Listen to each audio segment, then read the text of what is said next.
Presidente Lula anuncia plano com previsão de 30 bilhões de reais de crédito aos exportadores afetados pelo tarifaço dos Estados Unidos. Encomenda de refeições para entrega em domicílio despencou por causa do preço alto. Congressistas apresentaram projetos inúteis para a área da saúde no ano passado porque as sugestões já estavam em funcionamento. Polícia do Rio de Janeiro descobre golpe da corrida falsa que deu prejuízo de mais de R$100 mil ao aplicativo Uber. Presidente dos Estados Unidos Donald Trump alerta para punições severas se a Rússia não aceitar cessar fogo com a Ucrânia.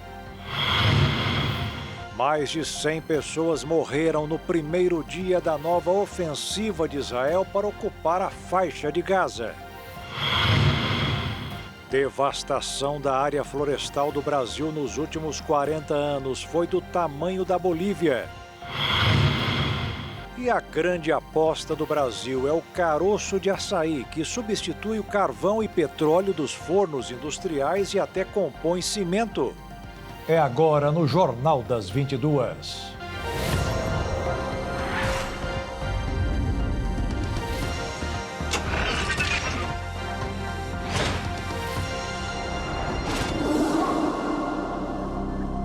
Olá, boa noite. O governo anunciou hoje um pacote bilionário para ajudar as empresas exportadoras a enfrentarem as consequências do tarifaço dos Estados Unidos. Além de dinheiro para empréstimos, o pacote prevê que os governos comprem produtos que seriam exportados e descontem impostos de alguns setores. A medida provisória cria uma linha de crédito de 30 bilhões de reais para empresas brasileiras prejudicadas pelo tarifaço dos Estados Unidos. A sobretaxa de 50% atinge produtos como café, madeira, carnes, pescados e frutas, setores estratégicos da pauta exportadora nacional. Segundo Lula, a medida é uma resposta para preservar empregos e abrir novos mercados diante de uma decisão que, segundo ele, não tem fundamento comercial e representa uma tentativa de enfraquecer o multilateralismo. Posso dizer para vocês que não é comercial. Posso dizer para vocês que não tem um fundo comercial disso.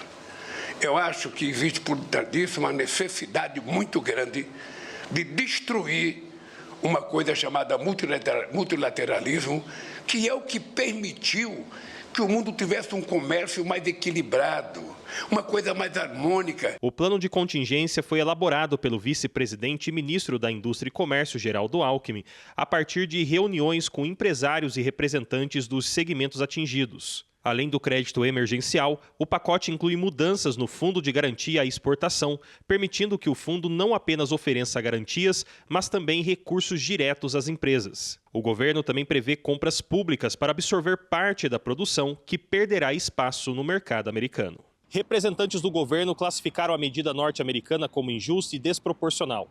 A ministra da Secretaria de Relações Institucionais, Gleisi Hoffmann, chamou o tarifaço de chantagem e responsabilizou aliados do ex-presidente Jair Bolsonaro por contribuírem para o desgaste diplomático que culminou nas novas tarifas. O Brasil e o mundo são testemunhas de que esta situação, que consideramos uma verdadeira chantagem, foi provocada por aqueles que tentaram abolir o Estado Democrático de Direito e agora respondem por seus crimes perante a lei e a justiça. Já Alckmin ressaltou que entre os 10 produtos mais exportados pelos Estados Unidos ao Brasil, 8 entram no país sem pagar imposto, o que reforçaria a falta de justificativa para a decisão americana.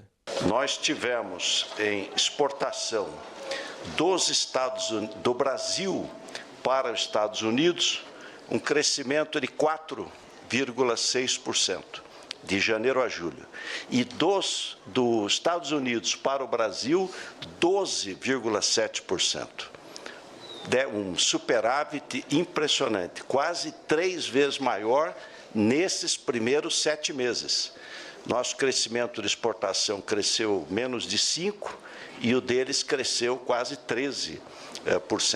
Portanto, não há nenhuma justificativa, medida totalmente inadequada. O ministro da Fazenda, Fernando Haddad, afirmou que o Brasil está sendo punido por ser mais democrático do que o seu agressor e que a retaliação não encontra respaldo na lógica econômica. Ele defendeu que a resposta brasileira seja firme, mas também estratégica, preservando o espaço para o diálogo. Dizer que nós estamos numa situação muito inusitada, presidente, porque o Brasil é um país que está sendo sancionado por ser mais democrático do que o seu agressor.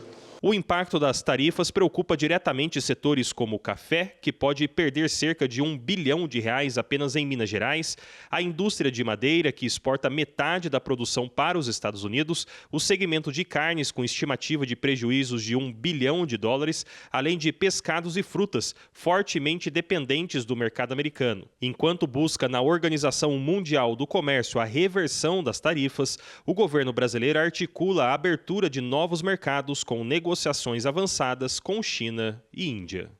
A deputada federal Carla Zambelli, do PL de São Paulo, vai continuar presa na Itália. Hoje ela participaria de uma audiência de custódia em um tribunal de Roma, mas ao chegar disse que estava passando mal. O juiz achou melhor remarcar a sessão, onde será definido se ela aguardará presa ou em liberdade o processo de sua eventual extradição para o Brasil.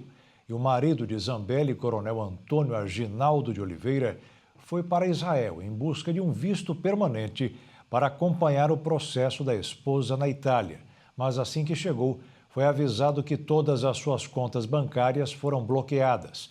A medida determinada pelo ministro do Supremo Tribunal Federal, Alexandre de Moraes, foi tomada porque o marido da deputada foi incluído em um processo no STF que tramita em segredo.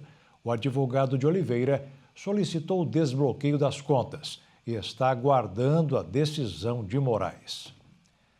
A polícia do Rio de Janeiro descobriu mais um golpe, desta vez de falsas viagens com o aplicativo Uber. O esquema, que utilizou a inteligência artificial como parceira, desviou mais de R$100 mil. A Polícia Civil do Rio de Janeiro fez nesta quarta-feira uma operação que tem como alvo suspeitos de cometer fraude e lesar a Uber em mais de R$110 mil.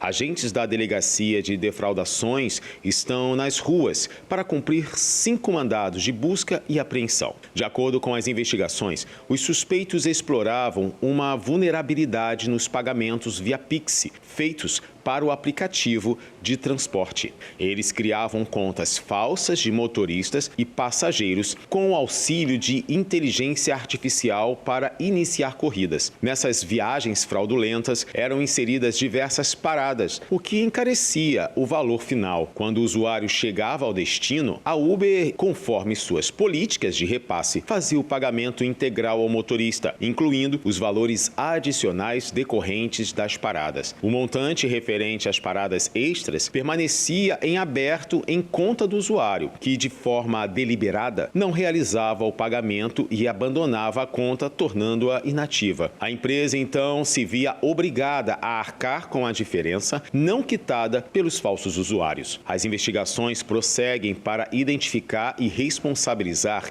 todos os envolvidos nesse esquema, garantindo a aplicação da lei e a recuperação dos valores desviados. O empresário Sidney Oliveira, dono da Ultrafarma, passou por uma audiência na Justiça e voltou à prisão. O Ministério Público deverá propor um esquema de delação premiada ao auditor fiscal Arthur Gomes, acusado de facilitar um esquema de corrupção e que também está preso. Os promotores responsáveis pelo caso devem se encontrar para uma conversa inicial na prisão onde Arthur Gomes está detido. O encontro só vai acontecer após os advogados sinalizarem disposição de Arthur em colaborar com as investigações. Os investigadores avaliam que Arthur não agiu sozinho e poderá entregar outros servidores, especialmente os seus superiores. Ele também poderia relatar outras empresas envolvidas no esquema. O Ministério Público de São Paulo deve começar a negociar nesta quarta-feira um acordo de colaboração premiada com o auditor. Arthur Gomes da Silva Neto é acusado de facilitar o caminho para um esquema de corrupção. De acordo com a polícia, a suspeita é que desde 2021, R$1 bilhão foram desviados em propinas.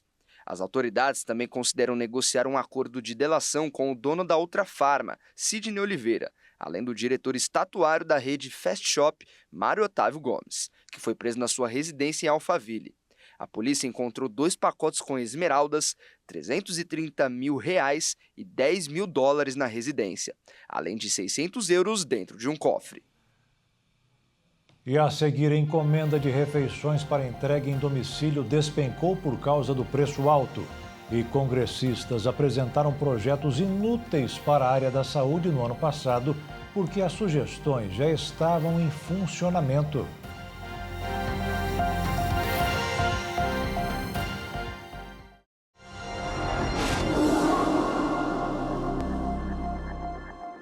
Comer fora de casa ou pedir para entregar a comida está ficando cada vez mais em segundo plano. E a culpa é do preço dos pratos, que sobe mais do que o salário das pessoas. A alternativa talvez seja aprender a cozinhar.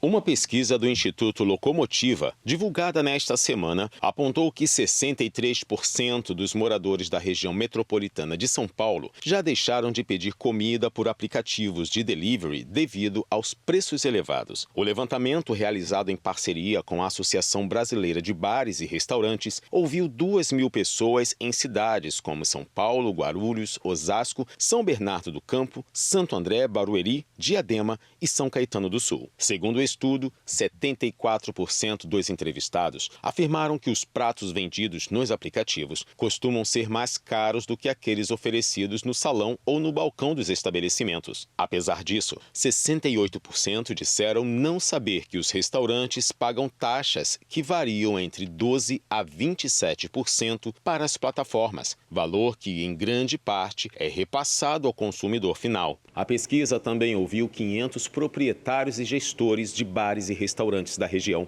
Entre eles, a maioria acredita que seria possível oferecer preços mais acessíveis no delivery, caso as taxas cobradas pelas empresas fossem menores.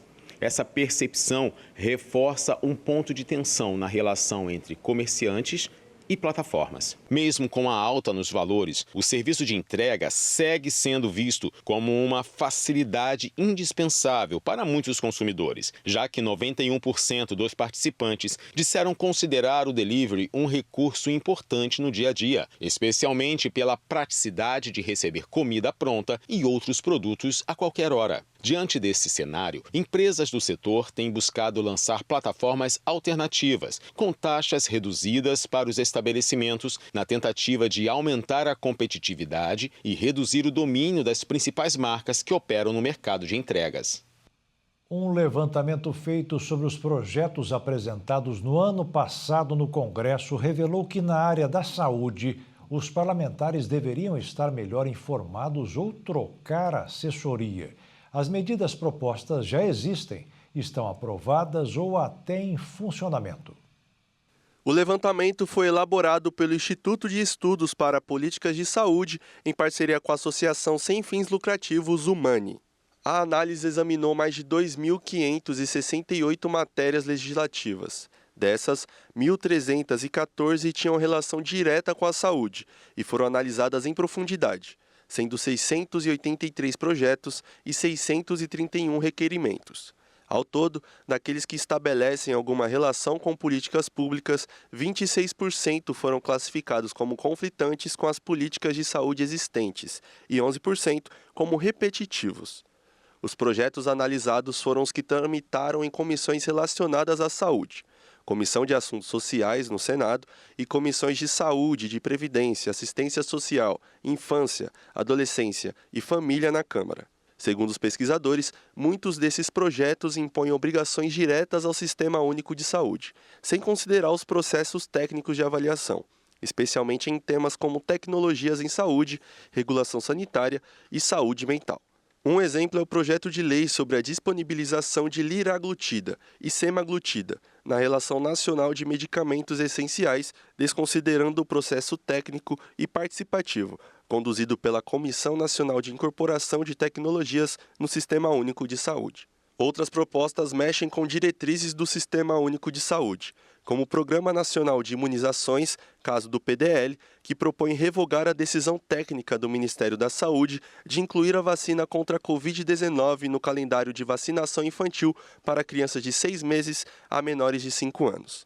O Instituto de Estudos para Políticas da Saúde aponta que, se aprovadas, essas propostas podem criar insegurança jurídica e até inviabilizar práticas reconhecidas como eficazes, com impactos diretos na gestão e no atendimento do SUS. Também são comuns propostas que replicam normas, já previstas em portarias, resoluções ou protocolos técnicos. Segundo os pesquisadores, embora transformá-las em lei possa reforçar seu caráter de política de Estado, isso também pode engessar a política, uma vez que qualquer atualização futura exigirá nova aprovação pelo Congresso, dificultando a atualização e adaptação das normas a mudanças de contexto ou novas evidências. É o caso do projeto de lei que cria o Cadastro Nacional de Vacinação contra a Covid-19. A proposição duplica sistemas já existentes, sem apresentar lacunas a serem supridas por uma nova legislação. A avaliação dos pesquisadores é que as propostas são usadas como instrumento de visibilidade e engajamento, na lógica das redes sociais, sem priorizar o assunto de forma adequada. O mercado financeiro acompanhou hoje com cautela as medidas anunciadas pelo governo para as empresas exportadoras enfrentarem as consequências do tarifaço dos Estados Unidos. Segundo os analistas, é uma boa medida a curto prazo, mas ainda falta o amanhã, que deveria ser construído com diálogo. O dólar subiu 0,27%, cotado em R$ 5,40, e a Bolsa de Valores caiu 0,89%, aos 136.687 pontos. A Agência Nacional de Vigilância Sanitária aprovou o registro de um medicamento para uso diário, no formato de comprimido, para ser utilizado no tratamento de câncer no cérebro. Em nota, a farmacêutica Servier informou que o medicamento Voranigo, o inibidor de enzimas, é indicado para pacientes a partir dos 12 anos, com mutações na enzima IDH1 ou 2, que já foram submetidos a procedimento cirúrgico. O Voracidenib, nome genérico do novo medicamento, reduz significativamente o risco de progressão da doença e é uma alternativa menos agressiva que rádio e quimioterapia. Atua bloqueando as enzimas IDH1 e IDH2 mutadas, responsáveis pela produção de substâncias que estimulam o crescimento de células tumorais. O oncologista Fernando Maluf avaliou a aprovação como o maior avanço na área dos últimos 20 anos. Segundo ele, os gliomas são os tumores cerebrais mais comuns que existem. Os de baixo grau afetam em geral uma população muito jovem, que começa a desenvolver esse tipo de câncer desde a infância e adolescência até adulto jovem. Maluf acrescentou que os tumores de baixo grau só têm rádio e químio como alternativas. Essa medicação é uma nova possibilidade de tratamento para tentar evitar novas cirurgias, radioterapia ou medicamentos mais agressivos, pois ela consegue reduzir de forma muito importante o risco de progressão da doença às custas de uma boa tolerabilidade. A complicação de um câncer de colo de útero mudou a vida de uma dentista. Ela perdeu uma das mãos e foi obrigada a se reciclar. Conseguiu e hoje mantém a rotina de uma profissão que exige talento e força para enfrentar alguns desafios. As mãos habilidosas fazem o trabalho com firmeza e segurança. Olhando assim não dá nem para perceber a diferença. Mas por baixo dessas luvas há uma história de superação. Uma das mãos da dentista Thaís Nogueira é biônica. Ela perdeu por causa de um câncer de colo. Eu descobri a doença em 2021, através de dor. Passei a ter dor. Dor na barriga, dor nas costas, dor na coluna. Mesmo eu fazendo todos os exames preventivos que todas as mulheres fazem todos os anos, infelizmente, o preventivo não pegou.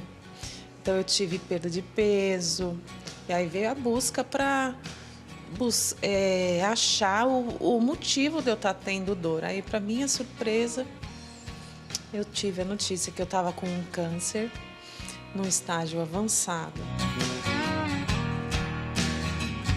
Ela perdeu a mão, mas nunca o amor pela profissão. E o que era uma doença virou uma história de superação. Eu treinei muito, eu treinei praticamente 6 meses sem parar. com a prótese lá na empresa, fazendo fisioterapia, fazendo treinamento com os meus instrumentos que eu uso aqui para poder voltar. Eu faço tudo que eu fazia antes. A velocidade de como eu faço é que ela é um pouquinho menor. A velocidade, mas o que eu quiser fazer, eu consigo fazer. Mas o caminho não foi fácil. A prótese é muito cara e ela precisou do apoio dos amigos e da internet.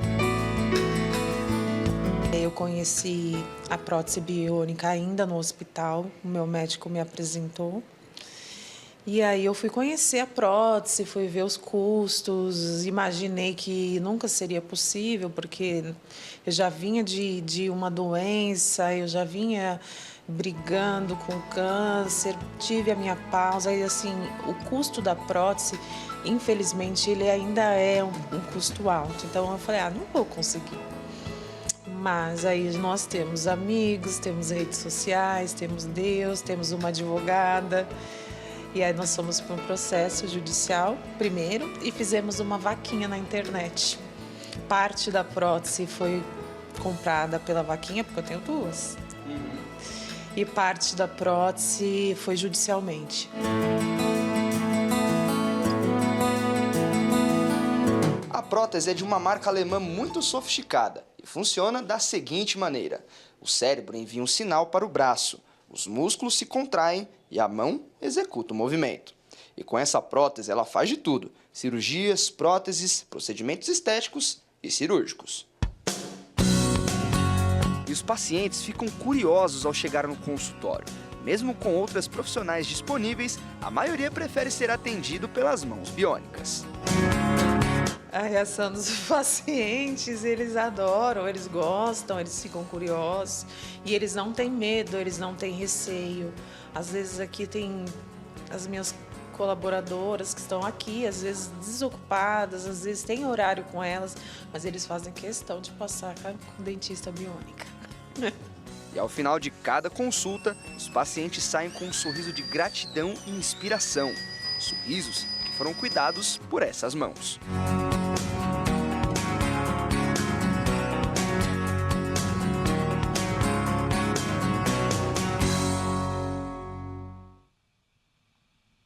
E a seguir, o presidente dos Estados Unidos, Donald Trump, alerta para punições severas se a Rússia não aceitar cessar fogo com a Ucrânia. E mais de 100 pessoas morreram no primeiro dia da nova ofensiva de Israel para ocupar a faixa de Gaza.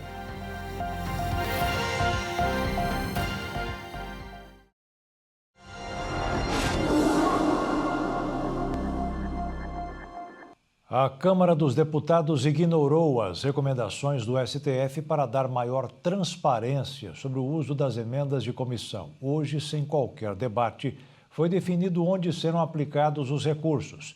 Os parlamentares não gostaram, mas ficou assim mesmo. O movimento faz parte de uma ofensiva de Mota para tentar recuperar o controle político da Câmara depois do motim que o impediu de presidir as sessões por quase 30 horas, numa tentativa de pressioná-lo a aprovar a anistia ao ex-presidente Jair Bolsonaro. Mota já havia determinado em julho que líderes partidários e deputados indicassem como pretendem gastar os recursos. Segundo informações antecipadas pela imprensa, cada deputado da base aliada deve receber pelo menos 11 milhões de reais extras do orçamento, valor que pode variar conforme a fidelidade ao governo, ao líder do partido e também ao próprio presidente da casa.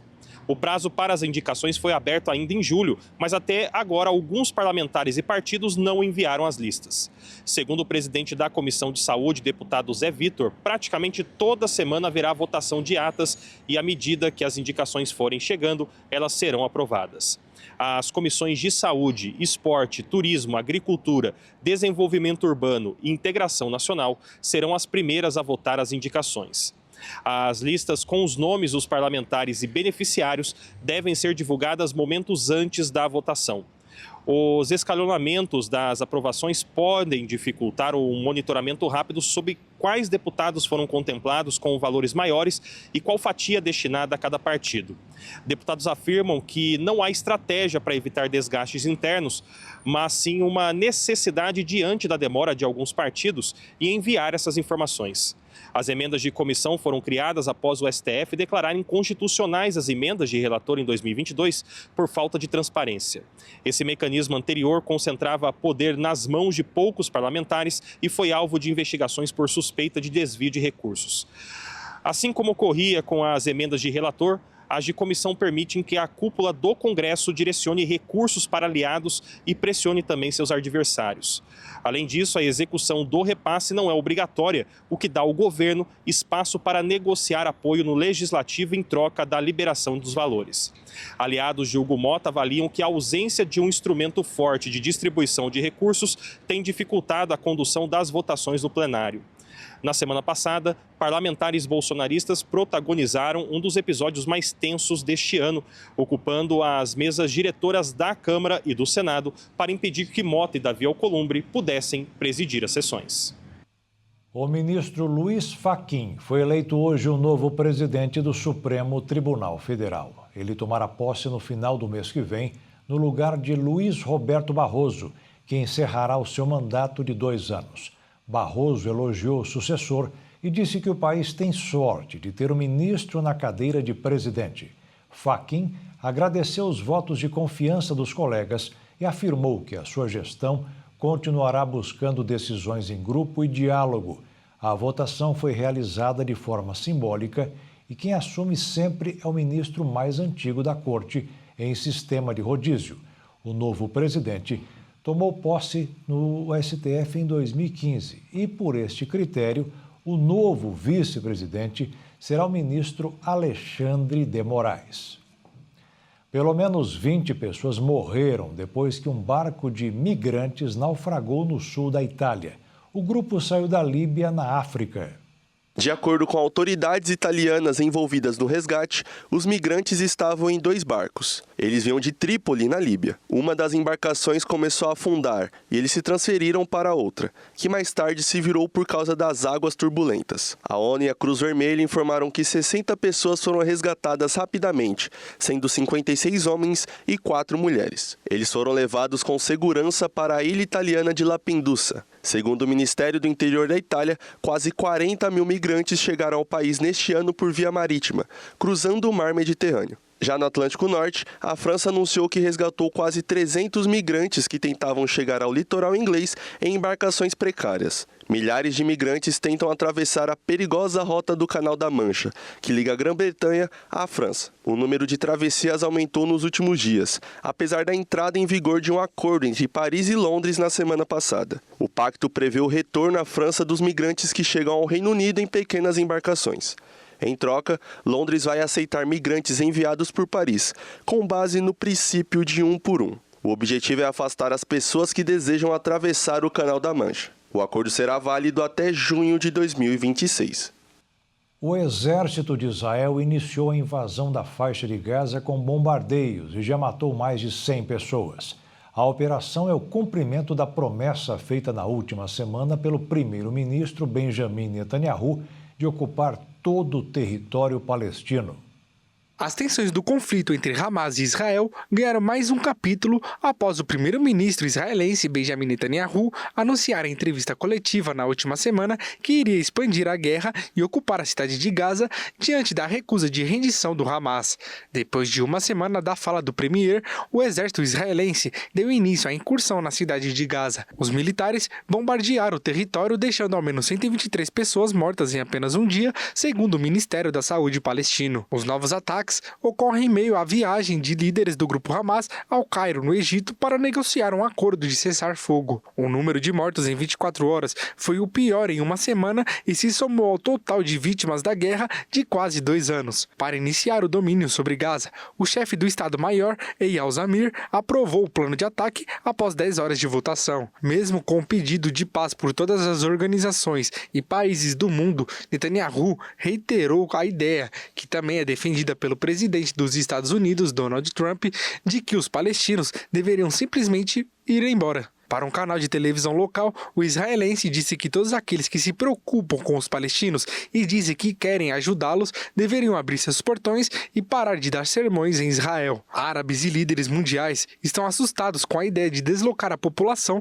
que está em Gaza, o que, segundo os palestinos, seria como uma nova catástrofe semelhante à que aconteceu quando milhares fugiram ou foram forçados a sair durante a Guerra de 1948. Países como o Egito e a Jordânia se recusam a permitir a entrada em massa de palestinos. Os países argumentaram que, caso acolhessem os imigrantes, seriam cúmplices de limpeza étnica. De acordo com moradores da região, eles relataram que aviões e tanques israelenses bombardearam áreas orientais da cidade, destruindo casas.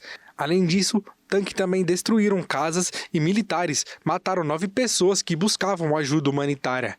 Nas últimas rodadas de negociações, Israel e Hamas terminaram a reunião trocando acusações após um impasse acerca de uma proposta dos Estados Unidos para um cessar-fogo de 60 dias que libertaria os reféns ainda em poder do grupo terrorista. O presidente dos Estados Unidos, Donald Trump, alertou hoje que a Rússia poderá sofrer punições severas se não aceitar um acordo de cessar-fogo com a Ucrânia. A advertência foi feita depois de uma videoconferência de Trump com o ucraniano Volodymyr Zelensky e aliados europeus.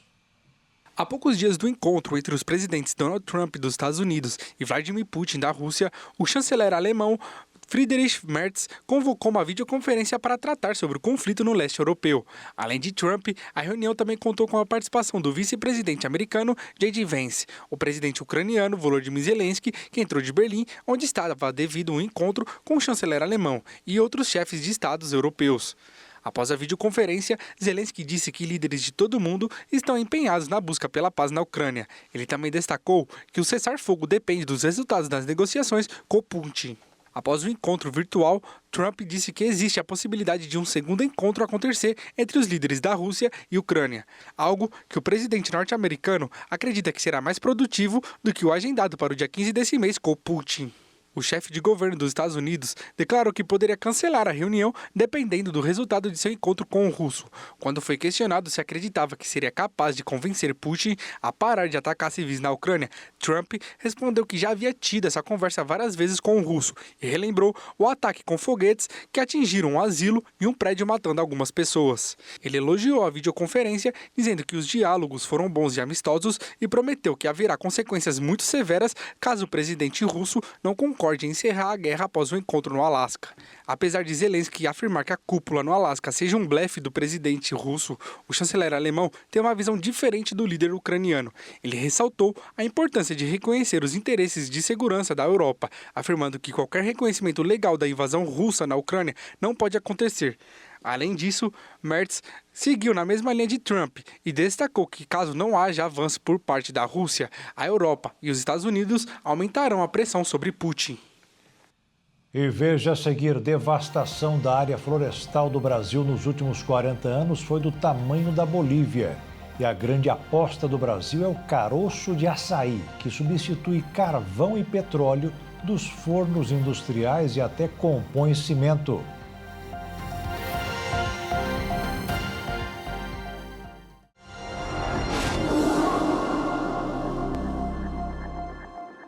O governo Lula enviará ao Congresso Nacional um projeto de lei para regulamentar e fiscalizar plataformas digitais. O objetivo é coibir crimes como pedofilia, tráfico de crianças, fraudes bancárias e golpes contra usuários do sistema de internet no país. O vídeo do influenciador e youtuber Felipe Brensanim Pereira, conhecido como Felca, uniu políticos da direita e da esquerda contra a adultização de crianças na internet, mas se reacendeu a discussão sobre a regulação das redes sociais, tema que não é consenso na Câmara dos Deputados. O vídeo do Felca sobre a adultização das crianças chocou e mobilizou milhões de brasileiros. As principais plataformas dizem que proíbem conteúdo que envolva a sexualização de crianças e adolescentes, mas o vídeo mostra que esse material pode ser facilmente encontrado. A denúncia também motivou a apresentação de uma série de projetos de lei na Câmara. O presidente Luiz Inácio Lula da Silva deve enviar ao Congresso Nacional nos próximos dias um projeto de lei para regular a atuação das chamadas Big Techs no Brasil. A informação foi dada pelo ministro da Casa Civil, Rui Costa, em meio à repercussão de denúncias sobre a adultização de crianças e adolescentes nas redes sociais.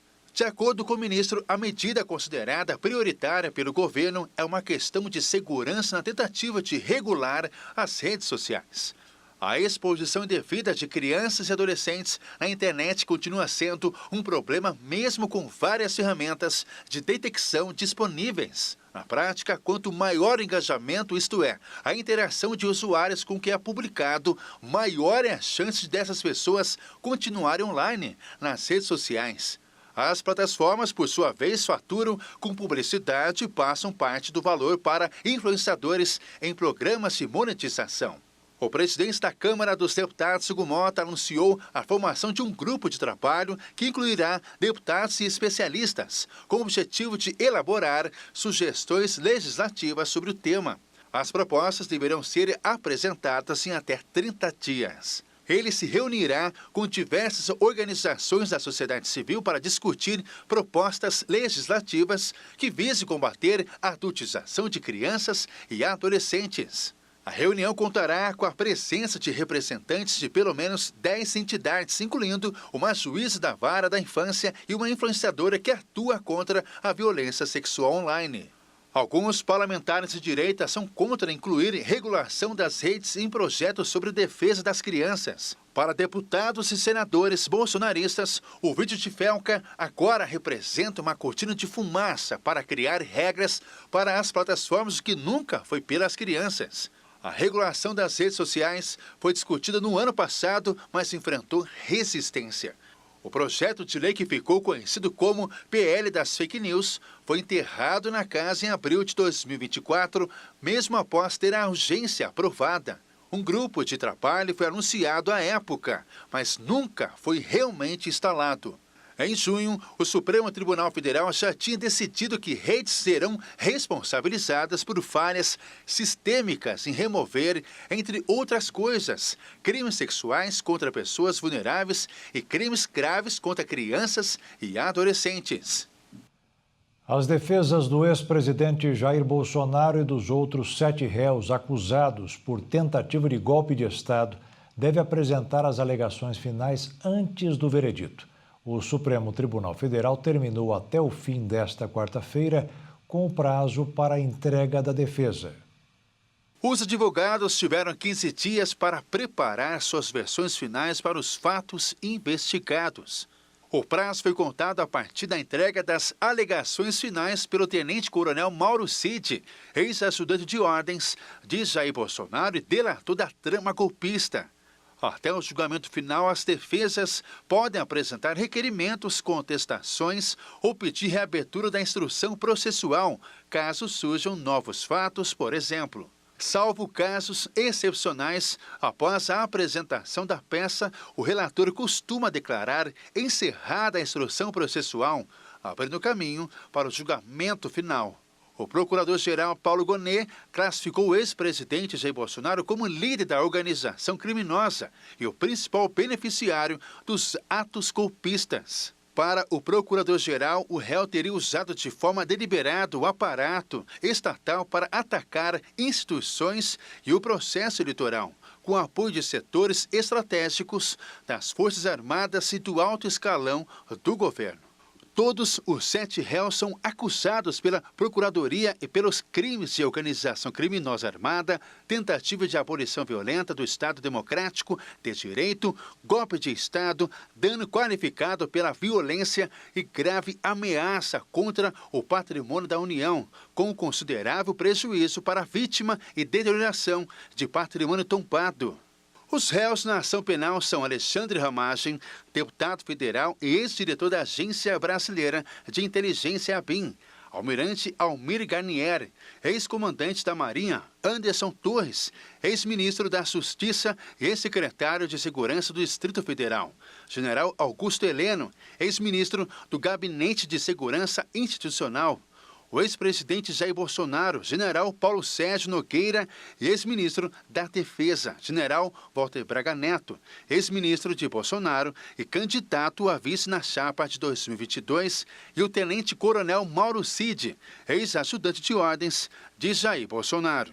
O julgamento do caso será colegiado, feito pela primeira turma do Supremo, que é formada por 5 ministros, além do próprio Alexandre de Moraes, Cristiano Zanin, Luiz Fux, Carmen Lúcia e Flávio Dino. Não há prazo estabelecido para o julgamento.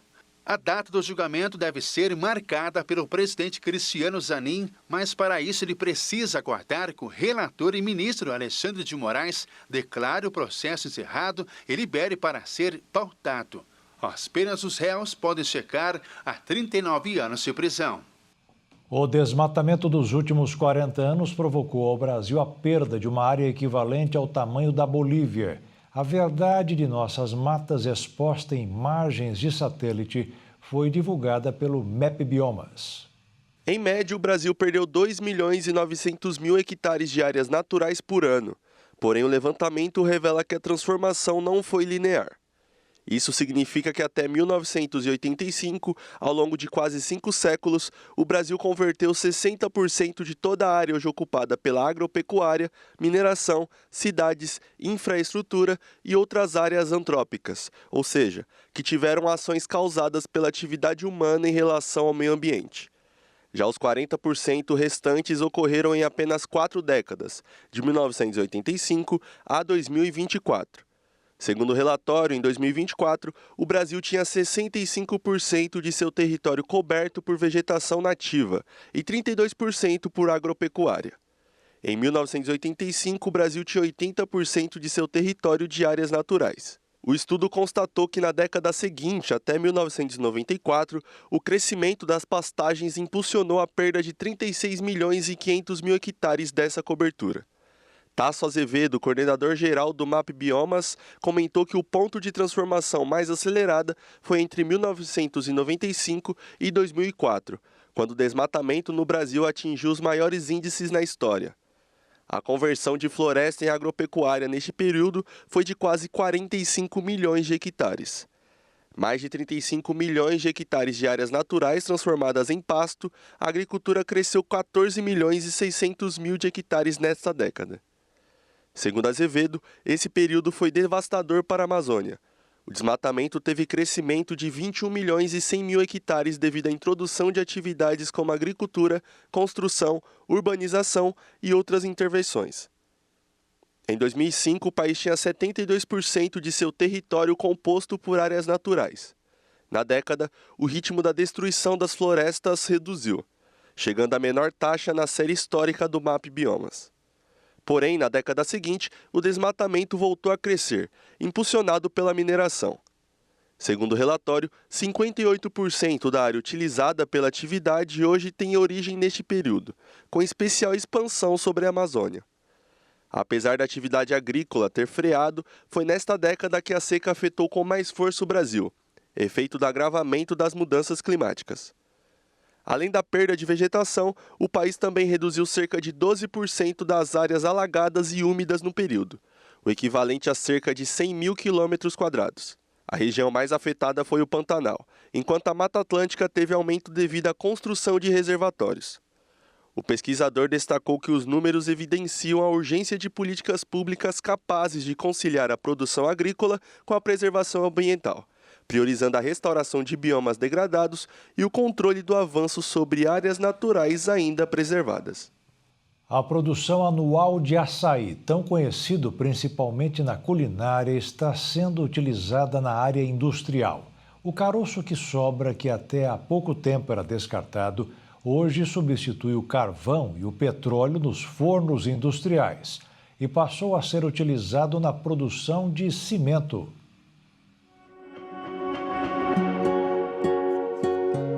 Agora, com exigências internacionais cada vez maiores em torno da destinação dos resíduos, outros caminhos surgiram para o caroço da fruta, que não lixões, rios ou calçadas.